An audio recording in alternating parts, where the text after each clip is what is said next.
दोस्तों सवाल ये पैदा होता है, जहां पर 7,000 सिक्योरिटी एहलकार थे, स्पेशल सिक्योरिटी के लोग मौजूद थे, तो वो दहशतगर्द गिरफ्तार क्यों नहीं हुए? और अगर दहशतगर्द गिरफ्तार नहीं हुए तो जाहिर सी बात है इन्वेस्टिगेशन भी कंप्लीट नहीं है। जब इन्वेस्टिगेशन कंप्लीट नहीं की तो पाकिस्तान पर इल्जाम कैसे आयद कर दिया गया? अगर सरहदें महफूज होती तो क्या सीमा इधर इलीगल एंट्री करती? और अगर सरहदें महफूज होती, आप कहते हैं कि वो जो आतंकवादी वो पाकिस्तानी थे।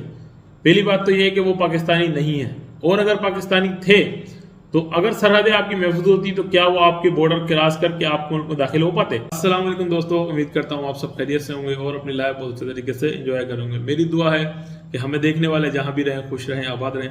तो दोस्तों सबसे पहले तो मैं निंदा करता हूँ जो वाकया पहलगाम के अंदर कश्मीर के अंदर पेश आया, जिसमें मासूम निहत्ते 27 तकरीबन शहरी इसका लुकमा इजल बने और वो इसकी इज्जत में आए और अपनी जिंदगी से हाथ धो बैठे। बहुत ही अफसोसनाक बात है कि एक लेडी का मैं देख रहा था कि जिसकी 16 अप्रैल को शादी हुई थी, 21 अप्रैल को उसका हस्बैंड उससे जुदा हो गया हमेशा हमेशा के लिए। तो बहुत ही अफसोसनाक बात है। अल्लाह ना करे, अल्लाह ना करे, ये वक्त किसी भी आ सकता है और हम इसकी पुरजोर मजम्मत करते हैं, निंदा करते हैं। और जिस किसी ने भी ये काम सरअंजाम दिया या उसको सपोर्ट की, उसके खिलाफ सख्त कानूनी कार्रवाई होनी चाहिए। मगर दोस्तों हैरानगी और परेशानी की बात यह है कि भारतीय मीडिया ने हमेशा की तरह गैर जिम्मेदारी निभाते हुए हमेशा सबसे पहले ये इल्जाम पाकिस्तान पर आयद करने की कोशिश की। तो दोस्तों मोदी साहब ने एक बयान एहकाम जारी किया था, जिसके अंदर 48 घंटे के अंदर अंदर जो लोग भी भारत के अंदर मुकीम है किसी भी काम से, कारोबारी लिहाज से, किसी रिश्तेदारों से मिलने, वो जल्द अज जल्द जो लीगल आए वो 48 घंटे के अंदर भारत खाली कर देंगे। तो उस एहकाम के मुताबिक फिलफोर हुक्मनामे के मुताबिक काम शुरू हो गया और जो लोग थे वो निकलना भी स्टार्ट हो गए, जैसा कि मैंने आपको स्टार्ट की क्लिप में दिखाया कि लोग वहां से इस वक्त निकल रहे हैं। मगर दोस्तों सवाल ये पैदा होता है, क्या सीमा हैदर भी वहां से निकलेगी? मुख्तलिफ चैनल्स पर यह सवाल उठाए गए, बड़े बड़े मीडिया पर भी ये सवाल उठाया गया, क्योंकि ये जो सीमा हैदर का केस है ये कोई आम केस नहीं है, गर्दिश में केस है और ये एक बहुत ही अहम केस है।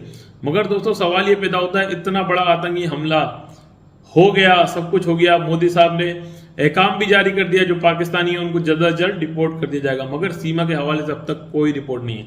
और उसी मुल्क के अंदर, एक तरक्की याफ्ता मुल्क के अंदर, जब लीगल आने वाले को 48 घंटे का टाइम दिया जाता है, तो प्यारे बहन भाइयों फिर इलीगल आने वाले को कितना टाइम दिया जाना चाहिए? मेरे ख्याल से फिर इलीगल आने वाले को तो एक दिन का टाइम भी नहीं देना चाहिए। और सीमा हैदर इलीगल घुस के वहां बैठी हुई है और अब तक सीमा के हवाले से कोई बात सामने नहीं आई और हम मुख्तलिफ मीडिया पर देख रहे हैं। और दोस्तों हम ये भी देख रहे हैं इसके साथ साथ कि मुख्तलिफ वीडियोस में मुख्तलिफ बड़े बड़े चैनल्स पर यही सवाल गर्दिश कर रहा है कि क्या सीमा हैदर भी पाकिस्तान भेजी जाएगी? तो दोस्तों क्या सीमा हैदर पे वो तमाम चीज़ें लागू नहीं होती हैं? क्या सीमा हैदर ने भारत का अपराध नहीं किया? क्या सीमा हैदर ने भारतीय कानून को नहीं तोड़ा?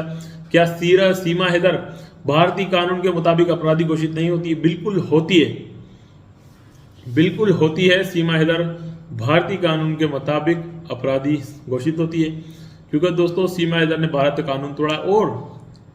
और कहा यह जा रहा है, जो हमला हुआ है उसमें यह कहा जा रहा है कि सरहदें महफूज हैं, हमारी आर्मी ने सरहदें महफूज रखी हुई हैं। तो दोस्तों मैं भारत सरकार और भारत सरकार के लोगों से, प्यारे बहनों से सवाल करना चाहता हूं, अगर सरहदें महफूज होती तो क्या सीमा हैदर इलीगल एंट्री करती? और अगर सरहदें महफूज होती, आप कहते हैं कि वो जो आतंकवादी वो पाकिस्तानी थे।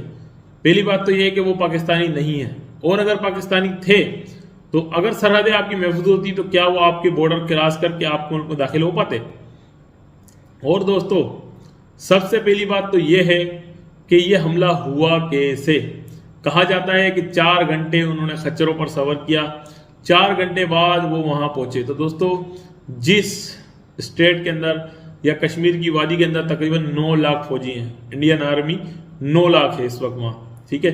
जब 9 लाख है या चाहे 7 लाख है, 7 लाख आदमी, 7 लाख में से बताया जा रहा है कि इसके करीब करीब जो पहलगाम था, इसके करीब करीब वादी के अंदर तकरीबन 5 से 7 हजार सिक्योरिटी फोर्सेस के एहलकार थे।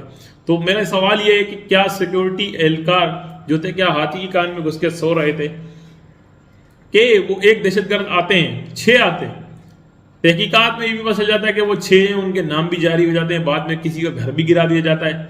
ठीक है, तो क्या ये एक पढ़ी लिखी कौम को ये जेब देता है कि मसला किया किसने, घर गिराया किसका? मतलब अगर बेटे ने जुर्म किया तो पूरे खानदान का घर गिरा दिया गया, जबकि उसकी बहन ने यह बताया कि वो घर तो मेरे वालिद का भी नहीं है, वो हमारे चाचाओं का सबका मिक्स घर था और वो घर गिरा दिया गया, मसमार कर दिया गया टोटल। यहां तक कि उस पर एक गोला भी चलाया गया, उस घर को पूरा तबाह कर दिया गया। देखें, हम हरगिज ये नहीं कह रहे कि वो आतंकवादी था या नहीं था। तो प्यारे भाइयों, अगर वो आतंकवादी उसमें मुलविस और साजिश में पाया गया तो फिर उसको गिरफ्तार होना चाहिए था ना। तो ये पता कैसे चला कि वो आया था? अगर वो आया था या जो भी था तो फिर वो गिरफ्तार क्यों नहीं हुआ? उसको गिरफ्तार होना चाहिए था। तो सवाल ये पैदा होता है, क्या सिक्योरिटी एहलकार वहां पर उस टाइम सोने फिरने खाने में मशगूल थे कि उनको पता ही नहीं चला कि 6 लोग 4 घंटे का सफर कर कर आके, वो असला भी उनके पास है, वो आकर फायरिंग करते हैं और निहत्ते लोग शहीद हो जाते हैं, निहत्ते लोगों की मृत्यु हो जाती है। तो क्या किसी को पता नहीं चला, किसी को ये इल्म नहीं हुआ? और अगर नहीं हुआ इल्म तो वो कैसे वापस चले गए? तो दोस्तों, कहा यह जाता है कि वो हमला जो हुआ है वो 6 लोगों ने किया, और 6 लोगों ने किया और उनके नाम भी कुछ निकाल लिए गए या स्केचेस बना लिए गए। दोस्तों, सवाल यह पैदा होता है, जहां पर 7000 सिक्योरिटी एहलकार थे, स्पेशल सिक्योरिटी के लोग मौजूद थे, तो वो दहशतगर्द गिरफ्तार क्यों नहीं हुए? और अगर दहशतगर्द गिरफ्तार नहीं हुए तो जाहिर सी बात है इन्वेस्टिगेशन भी कंप्लीट नहीं है। जब इन्वेस्टिगेशन कंप्लीट नहीं की तो पाकिस्तान पर इल्जाम कैसे आयद कर दिया गया? अभी तक इन्वेस्टिगेशन कंप्लीट ही नहीं है, वो कोई आतंकी एक भी पकड़ा नहीं गया, तो पाकिस्तान पर इल्जाम कैसे आयद हो गया? और वो आसिफ शेख कैसे घोषित हो गया कि ये उसी ने करा है, जबकि वो पकड़ा नहीं गया? चले पकड़ा जाता तो वो बताता कि भाई मेरे साथ ये भी लोग शामिल थे, मैं पाकिस्तान के कहने पे काम कर रहा था या कुछ ऐसा। ठीक है, तो ऐसा कुछ भी नहीं है और पाकिस्तान पर इल्जाम भी लगा दिया गया कि पाकिस्तान ने ये किया है। और दोस्तों, मोदी साहब के ऑर्डर के बाद भारत के अंदर से इनखला डिपोर्टेशन का प्रोग्राम स्टार्ट हो गया है और काफ़ी सारे जो पाकिस्तानी गए हुए थे उनको फिलफोर वहाँ से भारत से निकलने को कह दिया गया। और दोस्तों, इसी के बरक्स पाकिस्तान ने भी, जाहिर सी बात है जब पाकिस्तान को इतना बुरा कुछ कहा गया क्या जो भी, तो दोस्तों इसी के साथ साथ पाकिस्तानी जो वज़ीर आज़म हैं उन्होंने भी यही आदेश जारी कर दिया है कि जो भी हिंदुस्तानी जो पाकिस्तान के अंदर इस वक्त मौजूद है, इंडियन वैसे तो कम है तो हैं जो भी, वो भी अपने मुल्क वापसी जाए, फ़ौरन से डिपोर्ट किया जाए। और जो हमारे इस्लामाबाद के अंदर जो भारतीय एम्बेसी है उसको भी फिलफोर बंद करने का ऑर्डर जारी कर दिया है। ठीक है, और जब हालात साजगार होंगे तो शायद फिर से एम्बेसी वगैरह जो भी खुलेंगी। और दोस्तों, आते हैं सीमा हैदर केस पर कि लोग तो डिपोर्टेशन होंगे, सब कुछ होगा, क्या सीमा हैदर डिपोर्ट होगी? तो दोस्तों, हज़ारा वीडियो जो हैं सीमा हैदर की वायरल हैं, और कोई अगर ये कहता है कि मोदी जी तक इसकी खबर नहीं है तो वो बिल्कुल बेवकूफ़ और पागल होगा, जिसको ये कहे कि सीमा हैदर के बारे में मोदी और योगी जी को खबर नहीं। बिल्कुल गलत, बेबुनियाद है। ठीक है, योगी जी को भी खबर है, मोदी जी को भी खबर है, मगर सीमा हैदर को क्यों डिपोर्ट नहीं किया जा रहा, ये अल्लाह को ही खबर है या उनको खबर है। ठीक है, ये हम नहीं कह सकते, कबल अज़ वक्त होगा। और में भी ऐसा हो सकता है कि सीमा हैदर को अब पाकिस्तान के खिलाफ इस्तेमाल करके सीमा हैदर जेल मजीद उगरवाया जाए और अब उसको नेशनल मीडिया पे लाया जाए, क्योंकि नेशनल मीडिया पे सीमा के चर्चे इतने ज़्यादा नहीं थे, सोशल मीडिया पे थे। और बड़े बड़े चैनल्स ने जो स्टार्ट में उससे इंटरव्यूज़ लिए थे वो तो उन्होंने जितनी टीआरपी बटोरनी थी वो बटोर ली अपने चैनल्स की। मगर अब ये लगता है कि अब आप ओनली पाकिस्तान की मुखालफत करके, पाकिस्तान को बुरा भला कह के इस कंटेंट को मजीद आगे चलाया जाएगा। और दोस्तों, कल मोमिन साहब ने यह भी कह दिया कि अब गुलाम हैदर को कभी वीज़ा मिलना बहुत मुश्किल है। तो दोस्तों, अल्लाह बेहतर करे। उम्मीद करते हैं कि कोई ऐसा चमत्कार हो जाए कि गुलाम हैदर को गुलाम हैदर के बच्चे मिल जाएं। इसी उम्मीद के साथ आज की वीडियो करते हैं अख्ताम। फिर मिलूंगा किसी नेक्स्ट वीडियो में। अल्लाह हाफिज़।